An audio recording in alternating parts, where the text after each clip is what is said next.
بسم اللہ الرحمن الرحیم۔ السلام علیکم ورحمۃ اللہ۔ اللہ پاک نے قرآن مجید میں فرمایا ہے کہ اگر میں لوگوں کے گناہوں پر گرفت فرماتا تو دنیا میں ایک بھی جاندار باقی نہ رہتا۔ اللہ تعالیٰ قرآن مجید میں فرما رہا ہے کہ اگر میں گرفت کرتا ان کے گناہوں پر تو ایک بھی جاندار جو ہے وہ زمین میں زندہ نہ رہتا، مگر اللہ پاک نے ایک مقررہ وقت تک ڈھیل دیتا ہے، اور جب ڈھیل ختم ہو جاتی ہے تو پھر وہ ایک گھڑی نہ آگے بڑھ سکتے ہیں نہ پیچھے رہ سکتے ہیں۔ جب ہم لوگ قرآن مجید کو پڑھیں گے تبھی ہمیں پتہ چلے گا کہ اللہ پاک نے قرآن مجید میں کیا فرمایا ہے۔ قرآن اللہ پاک کی بابرکت کتاب ہے، سچی کتاب ہے، اور جب انسان اس کو صحیح میننگز میں پڑھتا ہے تبھی اسے پتہ چلتا ہے کہ اللہ پاک قرآن مجید میں کیا فرما رہا ہے۔ یعنی کہ اللہ پاک نے کہا ہے کہ اگر میں جو بھی لوگ گناہ کرتے ہیں، برائی کرتے ہیں، میں ان کو ایک مقررہ وقت تک ڈھیل دیتا ہوں۔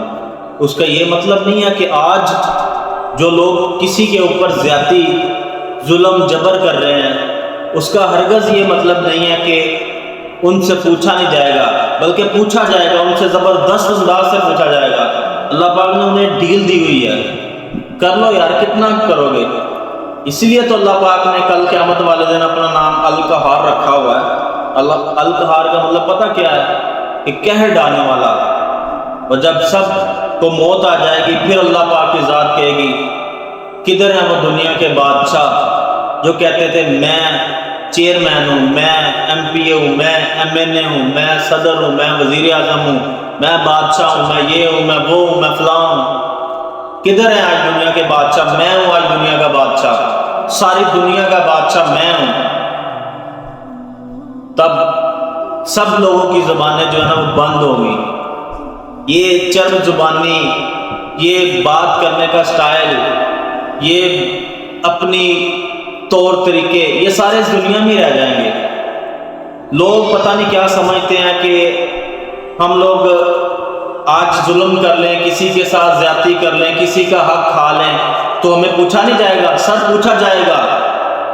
اللہ پاک نے اپنے سامنے کھڑا کر کے پوچھنا ہے کہ کیا کر کے آئے ہو، کیا بتاؤ گے؟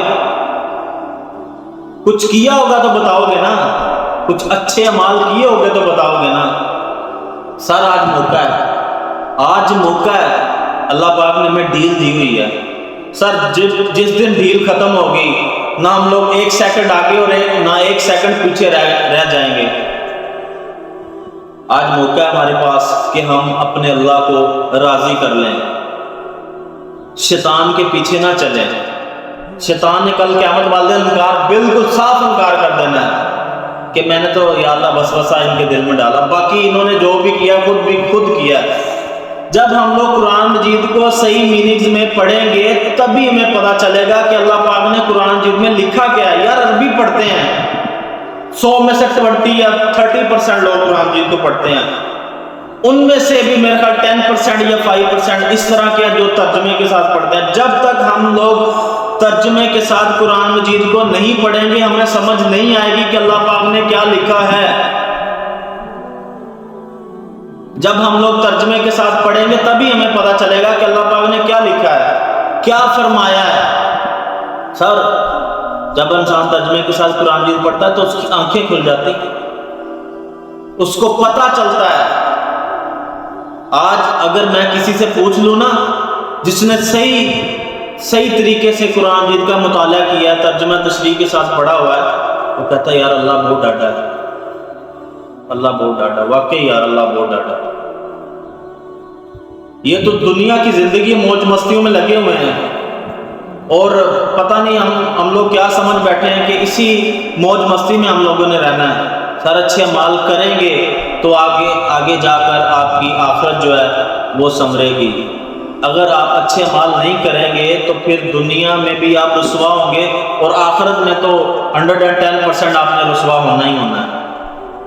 آج زندگی ہے، آج موقع ہے، آج صحت ہے، آج جوانی ہے، سب کچھ اللہ نے دیا ہوا ہے۔ سر اللہ کی راہ پہ چلیں. جو مزہ اللہ کی راہ پہ چلنے کا ہے نا، میں کہتا ہوں کسی میں نہیں ہے. مزہ آتا ہے یار جب انسان اللہ کی راہ میں چلتا تو اسے کسی بھی چیز کی فکر نہیں ہوتی، ڈر نہیں ہوتا، خوف نہیں ہوتا. اسے کسی بھی چیز کا ڈر خوف نہیں ہوتا. ہاں تکلیفیں، پریشانی، مصیبتیں ایک علیحدہ چیز ہے، وہ تو زندگی میں اللہ پاک نے کہا میں آزماؤں گا ضرور. اور اس کے ساتھ ساتھ اللہ پاک ہمیں اتنا حوصلہ صبر دے دیتا ہے کہ ہم لوگ ان تکلیفات، پریشانیوں کو آسانی سے جی لیتے ہیں. وہ ہمیں محسوس نہیں ہوتی.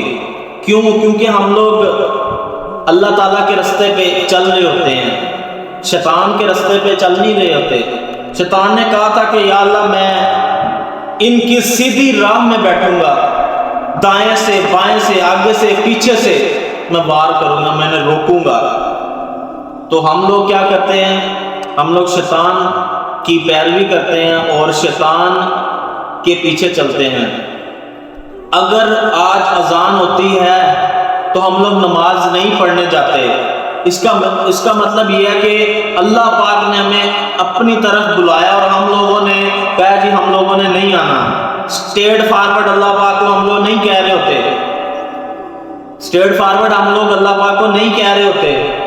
بٹ جو ہمارا طریقہ کار ہوتا ہے وہ یہی کہہ رہا ہوتا ہے کہ سر نہیں. اور ہم لوگ پتہ کیا کہتے ہیں؟ یار ابھی تو بہت عمر پڑی ہے، ابھی تو میری 25 سال، 26 سال، 27 سال ایج ہے یار، میں جب 40 سال کا ہو جاؤں گا تو پھر میں جا کے نمازیں سٹارٹ کروں گا. یار وہ جو آپ نے اتنی زندگی گزار لی ہے اس میں 5 وقت کی نماز اللہ پاک نے آپ کے اوپر فرض کی ہے کہ آپ نے پڑھی ہے. ٹھیک ہے، اس کے بعد آپ نے عبادت سٹارٹ کر دی ہے. اور جب اللہ نے پوچھ لیا کہ میں نے اتنے سال تجھے زندہ رکھا، 40 سال، اور 40 سال کے بعد تو میرے پاس آیا ہے، وہ تو اللہ پاک غفور الرحیم ہے، وہ تو بخشنے والا ہے، وہ تو بے شک بخش دیتا ہے اپنے بندوں کو. مگر اس کا یہ مطلب بھی نہیں ہے کہ ہم لوگ یہ چیزیں سوچ کے بیٹھ جائیں کہ بھائی جب 40 سال یا 50 سال کے یا جب بوڑھے ہو جائیں گے، ہمارے بال جو ہیں وہ سفید ہو جائیں گے، پھر ہی ہم لوگوں نے اللہ کے پاس جانا ہے. جب اللہ نے آپ سے یہ پوچھ لیا کہ اتنے سال میں نے آپ کو زندگی دی ہے تو 40 سال آپ نے کدھر گزارے ہیں، 50 سال آپ نے کدھر گزارے ہیں، اس کے بعد میرے پاس آئے تو کیا کرو گے؟ جواب ہوگا آپ کے پاس؟ کیا جواب ہوگا؟ یہی جواب ہوگا کہ یا اللہ ہم لوگوں نے تو سوچا ہوا تھا کہ 40-50 سال کے بعد جب بوڑھے ہو جائیں گے پھر اس کے بعد اللہ اللہ کریں گے. جو پہلے والی عبادت جو فرض ہے وہ کدھر گئی؟ مطلب 40-50 سال تک ہم لوگوں نے لوگوں کا حق کھایا ہے، لوگوں کے ساتھ زیادتی کی ہے، لوگوں کے ساتھ جبر کیا، ظلم کیا. اس کا بدلہ کون دے گا؟ سر اس کا بدلہ ہمیں دینا ہے. جس نے ایک بھی نیکی کی ہے اور جس نے ایک بھی برائی کی ہے وہ اپنا حساب ضرور دے گا.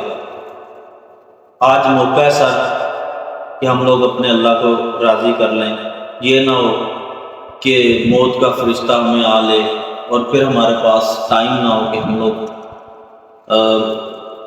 اللہ پاک سے معافی مانگ لیں. آج تو ہمارے پاس ٹائم ہے، ہم لوگ نہیں جاتے کیونکہ دنیا کی رنگینیوں نے ہمیں دھوکے میں ڈالا ہوا ہے. ہم نے یہ ساری چیزیں جو ہیں انہیں اپنا مقصد سمجھ لیا ہے. عیش و عشرت، گاڑیاں، بنگلے، پیسہ، ناچ گانے، ان کو ہم لوگوں نے اپنا مقصد سمجھ لیا ہے. شادیوں میں کیا ہوتا ہے؟ شادیوں میں اگر کوئی بندہ مطلب گانے بجانے، ڈھول ڈمکے نہیں کرتا تو اسے لوگ پتہ تانے دیتے ہیں، کہتے ہیں یار اس نے کوئی شادی کی ہے، یار اس نے شادی کی ہے. مطلب جو بندہ اللہ کے نبی کے طریقے کے اوپر شادی کر رہا ہے اس سے طنز و تشریح کی جاتی ہے. اگر 2 منٹ کے لیے ہم لوگ سوچیں کہ یار اس بندے نے اپنا مقصد بنایا کہ میں نے اگر اب میری زندگی ہے، میں نے شادی کرنی ہے تو میں نے اللہ کے نبی کے طریقے کے اوپر چل کے شادی کرنی ہے. مطلب جس طرح اللہ کے نبی نے ہمیں بتایا اسی طریقے پہ چل کے ہم لوگوں نے شادی کرنی ہے.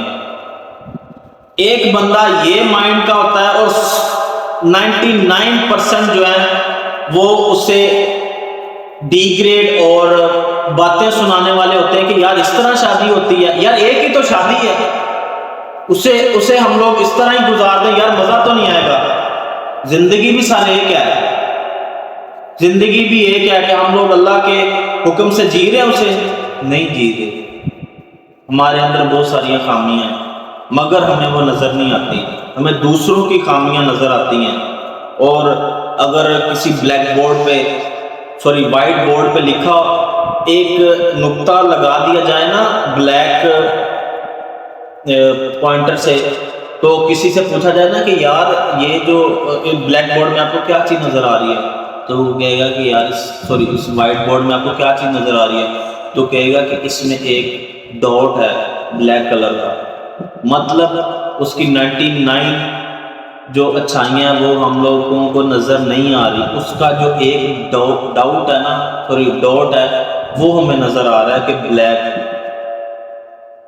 کل قیامت والے دن جب میزان لگے گا تو اس میں نیکیاں اور برائیاں وہ تولی جائیں گی، اگر نیکیوں کا پلڑا بھاری ہوا تو وہ بہت بندہ جنت میں چلا جائے گا، اگر برائیوں کا پلڑا بھاری ہوا تو پھر وہ جہنم میں جائے گا۔ دوسرا، اللہ پاک ہمیں توفیق دے کہ ہم لوگ ان برے رستوں سے ہٹ کے اچھے رستے پہ چلیں تاکہ ہم لوگ اپنے اللہ کو راضی کر لیں۔ وہ زندگی نہیں ختم ہونے والی، وہ زندگی نہیں ختم ہونے والی، یہ تو 60 70 100 سال کے بعد ہم لوگوں نے مر جانا ہے، اس دنیا سے چلے جانا ہے۔ ہمیں آخرت کی تیاری کرنی ہے، ہمیں اپنے نبی کو ہم لوگوں نے پہلے اللہ کو دکھانا ہے، پھر اپنے نبی کو دکھانا ہے کہ ہم لوگ یا رسول اللہ جو آپ بتا کے گئے تھے ہم لوگ اس رستے پہ چل کے آئے ہیں۔ اللہ پاک ہمیں توفیق دے کہ ہم لوگ اللہ اور اس کے رسول کے رستے کے اوپر چلیں تاکہ کامیابی ہمارا مقدر ہو۔ جو حق بیان کیا وہ کل بھی حق تھا، آج بھی ہے اور انشاءاللہ حق رہے گا۔ جو کمی کوتاہی ہوئی یا مجھ سے غلطی ہوئی وہ ساری میری ہے، اللہ پاک مجھے معاف کرے۔ السلام علیکم ورحمۃ اللہ، جزاک اللہ۔